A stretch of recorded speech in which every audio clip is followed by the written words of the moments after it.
The Silk Road. Why did one huge network of land and sea routes become one of history's most important systems of trade, travel, and ideas? The first idea to get clear is that the Silk Road was not one road. It was a huge web of desert tracks, mountain passes, river routes, highways, port cities, and sea lanes. A merchant in China usually did not personally carry silk all the way to Rome. Goods moved like a relay race, changing hands in one market after another until they reached a distant buyer. That relay structure is the key to understanding why one name can describe so many different routes and peoples. Think of the network like a giant relay across Eurasia. One trader might bring silk to an oasis town. Another might buy it, load it onto camels, and carry it through Central Asia. A third might move it through Persia or toward the Mediterranean. By the time a luxury good reached its final destination, many people had handled it, taxed it, packed it, guarded it, and profited from it. Every handoff added cost and risk, but it also connected communities that might never meet directly.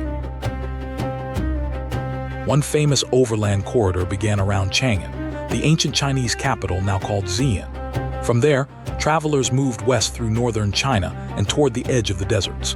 Chang'an mattered because it was not a small border town. It was a major capital, a place where imperial politics, taxes, military planning, merchants, and foreign visitors could all meet at the eastern end of a vast exchange system. Starting with a capital also meant the eastern route was tied to state power, not just private adventure. Moving west, travelers reached places such as Dunhuang, a crucial city near the edge of desert routes. From there, routes could skirt the Taklamakan Desert, one of the harshest barriers in Asia. The desert was not just empty space on a map. It shaped where people could travel, where towns became valuable, and why reliable water sources could turn into powerful trading centers. Geography forced travelers to respect the landscape, because the safest path was often the path with water. Farther west, Kashgar became one of the great crossroads. It connected routes around the Tarim Basin with the mountains and markets of Central Asia. A traveler passing through Kashgar might meet people speaking different languages and carrying goods from very different worlds. That is what made the Silk Road powerful. It was not a single straight line, but a chain of meeting points. A crossroads city could become powerful because it translated distance into business, information, and political influence. In Central Asia, cities such as Samarkand, Bukhara, and Merv became famous trading centers. These cities did not matter only because goods passed through them. They were places where merchants made deals, translators solved problems, rulers collected taxes, and religious communities built institutions. A silk robe, a metal cup, a book, a spice packet, or a story could all change direction in a city like this. That constant mixing made oasis cities cultural bridges, not just convenient places to buy and sell. From Western and Central Asia, goods could continue through Persia and Mesopotamia toward the cities of the Eastern Mediterranean. That placed the Silk Road within a much larger world. It connected Chinese, Central Asian, Persian, Indian, Arab, North African, and European trading zones. The exact route changed with politics and safety, but the larger pattern stayed the same. Connected regions became harder to isolate.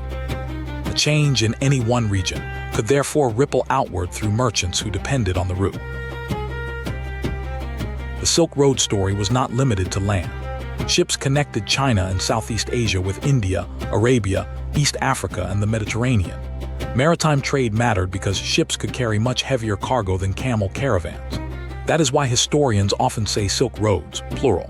The system included land roads and sea lanes, and together they moved goods, beliefs, technologies, and styles across enormous distances. For the big picture, the ocean routes are not a side story. They are part of the same connected world. No single person built the Silk Road. Trade routes across Asia existed long before the modern name was invented. People already needed roads for soldiers, tribute, messengers, local markets, and regional trade. Over time, those older routes linked into wider networks. The Silk Road was less like one engineered highway and more like many practical paths slowly joining because rulers, merchants, monks, and travelers kept needing them. This is why the network grew unevenly, expanding where safety, profit, and political support lined up. Before the Han Dynasty became deeply involved with Central Asia, Western Asia already had major imperial road systems. The Achaemenid Persian Empire, from about 550 to 330 BCE, linked distant regions through roads, messengers, and administration. One famous route was the Persian Royal Road. It was not the Silk Road by itself, but it shows that long-distance movement across Asia had important routes before China's westward missions. Later Silk Road traffic could build on these older habits of organized movement and imperial communication. Another early connection came after Alexander the Great began his conquests in 334 BCE. Alexander's armies moved from Greece and Egypt through Persia and into parts of Central Asia and northwestern India. He died in 323 BCE, but Greek-speaking kingdoms remained in some regions. Central Asia became a meeting ground where Iranian, Greek, Indian, steppe, and later Chinese influences could overlap. That mixed world helped prepare Central Asia to become a corridor between several civilizations at once. China became much more directly connected with the western regions during the Han Dynasty, which ruled from 206 BCE to 220 CE. The Han court was not simply curious. It faced military and diplomatic problems on its frontiers, especially from powerful nomadic groups to the north and northwest. Those pressures helped push Chinese officials to learn more about the peoples, horses, kingdoms, and routes beyond their familiar borders. In other words, the Silk Road grew from both opportunity and pressure on the edges of empire. One major reason for Han interest was the Xiongnu, a powerful nomadic confederation north and northwest of China. The Xiongnu were not a minor nuisance. They threatened Han's security and shaped frontier policy. Emperor Han Wudi wanted allies who might help against them. That military problem led to a diplomatic mission, and that diplomatic mission helped open Chinese knowledge of Central Asia in a new way. That is why a frontier conflict could accidentally help create one of history's greatest exchange systems. Around 139 or 138 BCE, Emperor Wudi sent Zhang Qian westward. Zhang Qian was not originally sent to create a trade route or sell silk. He was a diplomat searching for possible allies against the Xiongnu. His mission shows how trade networks can grow from political needs. A government looking for allies may discover information that later changes commerce, geography, diplomacy, and cultural contact. The mission began with strategy, but its consequences reached far beyond the original military plan. The mission went badly at first. Zhang Qian was captured by the Xiongnu and spent years in captivity. Eventually he escaped, continued west, learned about kingdoms and peoples the Han court knew little about, and returned to China. His reports described wealthy Central Asian societies, valuable goods, and especially excellent horses. Even a failed diplomatic mission produced information that made the West seem important. Information was itself valuable, because knowing who lived beyond the frontier changed what the Han court imagined possible. After Zhang Qian's reports, Han interest in Central Asia increased. More missions went west, including another mission associated with Zhang Qian around 119 BCE. By the 2nd and 1st centuries BCE, long-distance exchange between China and Central Asia had grown dramatically. This is why many histories treat this period as the beginning of the Silk Road in the familiar sense, even though older routes already existed. The familiar Silk Road was therefore a process that intensified over time, not a road opened by one ceremony. Silk became the network's most famous product because it was perfect for long-distance trade. It was beautiful, light, difficult to produce, and extremely valuable. That combination mattered. Carrying goods thousands of miles by camel, horse, or ship was expensive and risky. A merchant wanted goods that were small enough to move but valuable enough to justify the journey. Silk fit that problem almost perfectly. That is also why luxury goods often traveled farther than bulky, everyday items on the overland routes. Silk comes from fibers produced by silkworms when they make cocoons. Chinese people had been producing silk for thousands of years before the Silk Road reached its greatest fame. Chinese tradition places early sericulture, the raising of silkworms, around 2700 BCE. Whether every traditional detail can be proven or not, the larger point is clear. China had a deep silk-making tradition long before Roman buyers admired the fabric.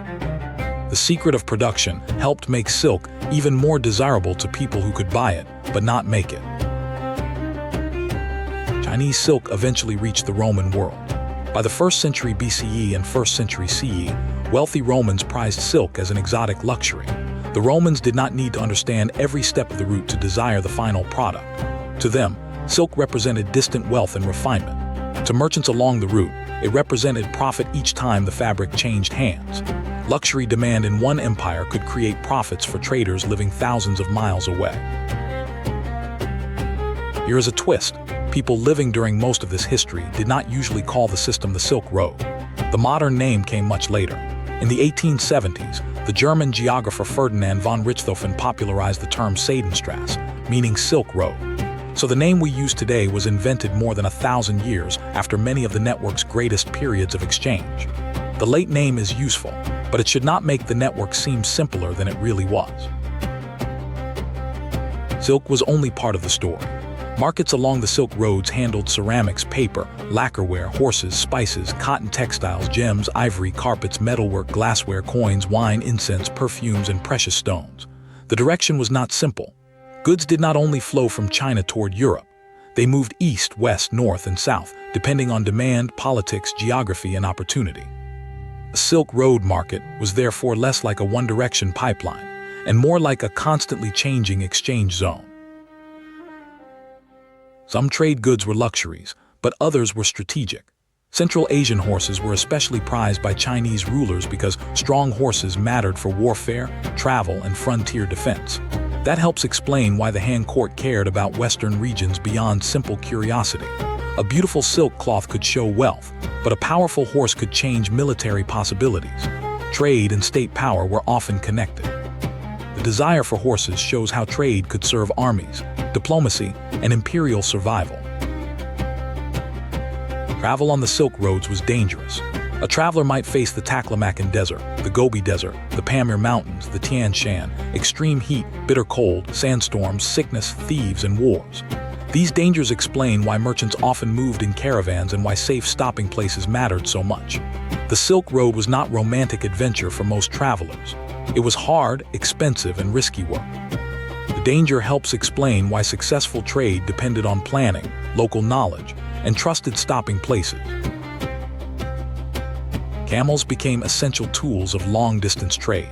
The Bactrian camel, with 2 humps, was especially useful in the cold deserts and rough terrain of Central Asia. Camels could carry valuable cargo where wheeled vehicles struggled and where water was limited. They were not just background scenery. They were living transport technology, and without animals like them, many overland routes would have been far harder to use. Animal power was one reason difficult geography could be crossed often enough for trade to continue. Travelers stopped at caravanserais, special roadside inns that were part hotel, part warehouse, part stable, part restaurant, part marketplace, and part security system. Merchants could sleep, feed animals, repair equipment, protect goods, get water, and meet other traders. In some well-developed regions, caravanserais might be spaced roughly a day's journey apart. They turned dangerous routes into routes that could be managed. In practical terms, caravanserais were infrastructure. They made repeated long-distance travel more realistic. Because deserts had little water, oases became incredibly important. An oasis city could provide water, food, repairs, lodging, and local trade. That made places such as Dunhuang, Kashgar, Samarkand, Bukhara, and Merv powerful connectors. A merchant might enter with Chinese silk and leave with Persian textiles or Indian spices. But the most important thing exchanged in these cities was not always an object. Once people stopped in the same places, those stops naturally became centers of conversation and exchange. The greatest thing traded along the Silk Roads may not have been silk at all.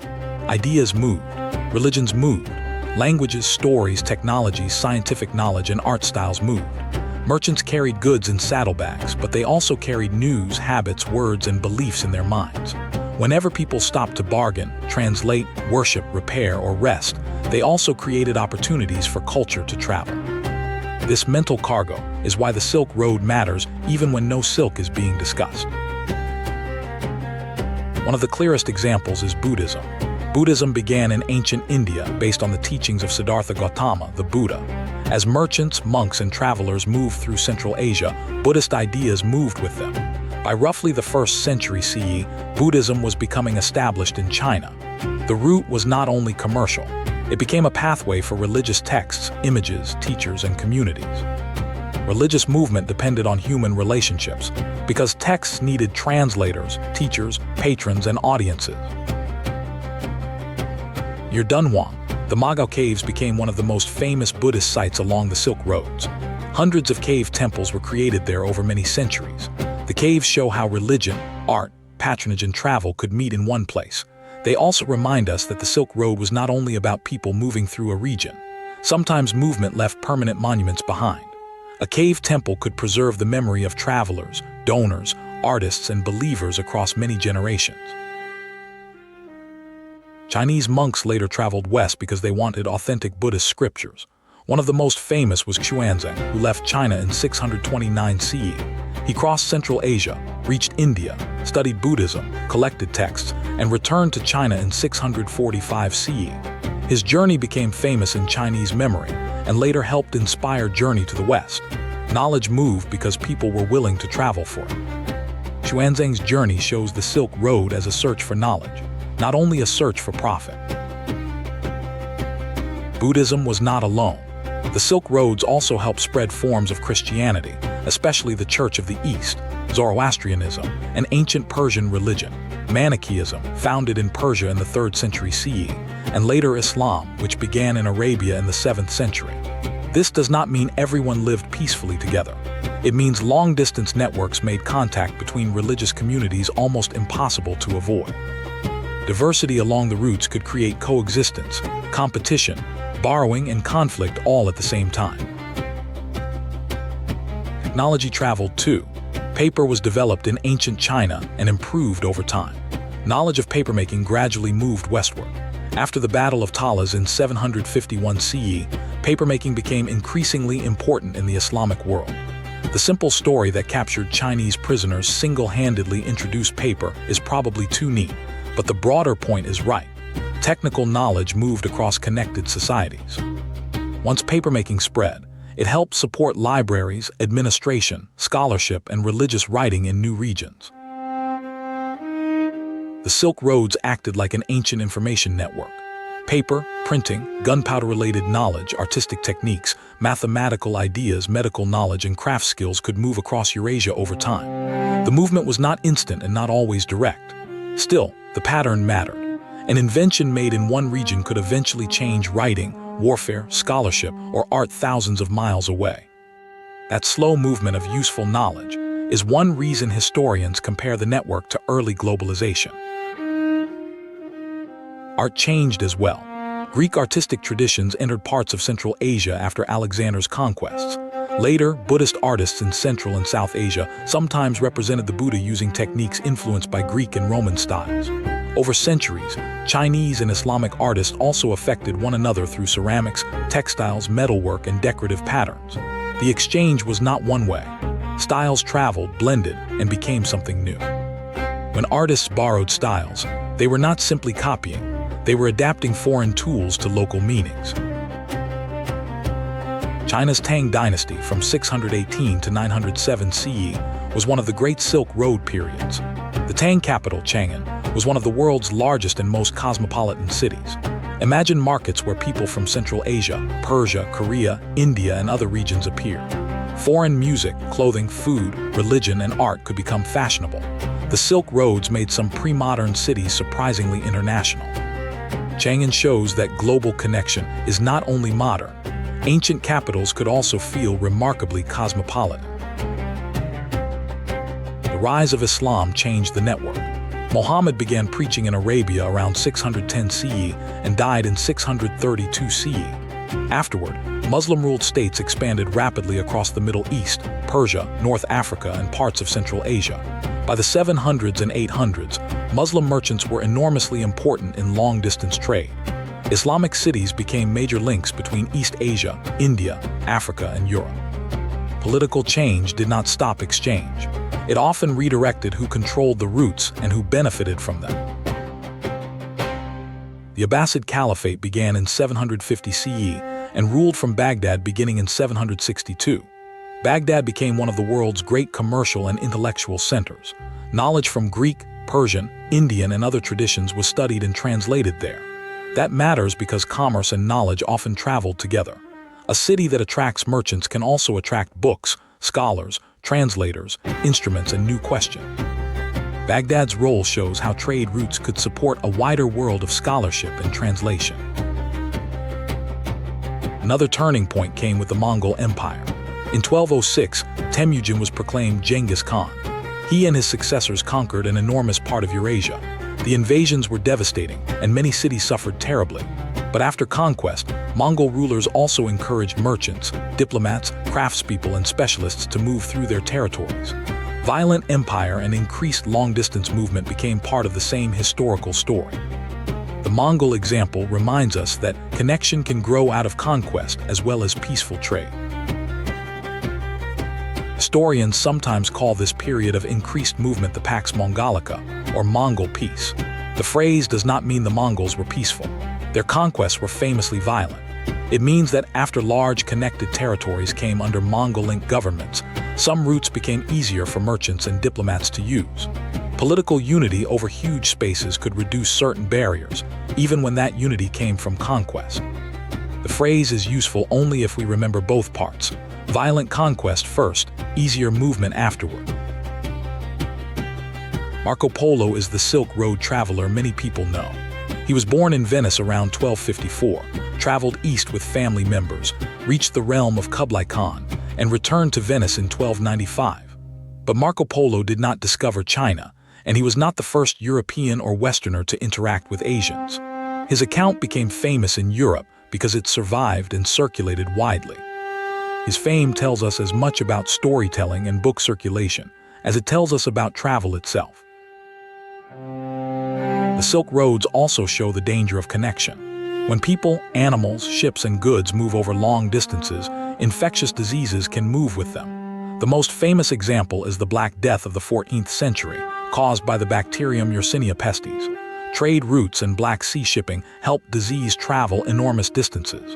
Global connection can spread valuable things quickly, but it can spread danger too. The Black Death is the harsh reminder that connection is powerful, but power is not always beneficial. Silk Road did not close on one single day. Overland routes rose and fell as empires broke apart. Wars made travel dangerous, and new opportunities appeared. In 1453, the Ottomans captured Constantinople. Meanwhile, Europeans looked for direct sea routes to Asian goods. Diaz rounded southern Africa in 1488, Columbus sailed west in 1492, and Vasco da Gama reached India by sea in 1498. Oceanic trade became increasingly dominant.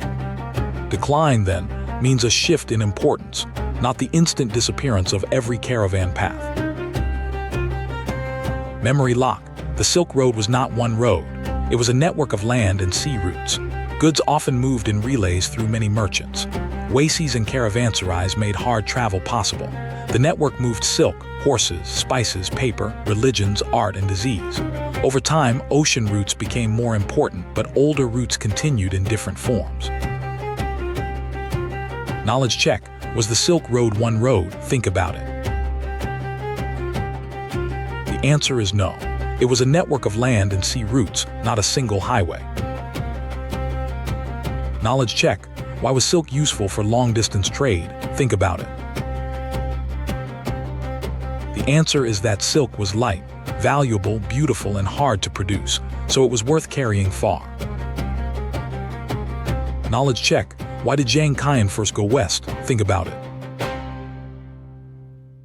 The answer is that Emperor Wudi sent him as a diplomat to seek allies against the Xiongnu. Knowledge check: what made oasis cities important? Think about it. The answer is that they provided water, rest, trade, protection, and cultural contact in desert regions. Knowledge check: name one idea or technology that traveled. Think about it. The answer is Buddhism, papermaking, art styles, printing, or gunpowder-related knowledge. Knowledge check: why did many overland Silk Road routes decline in importance? Think about it.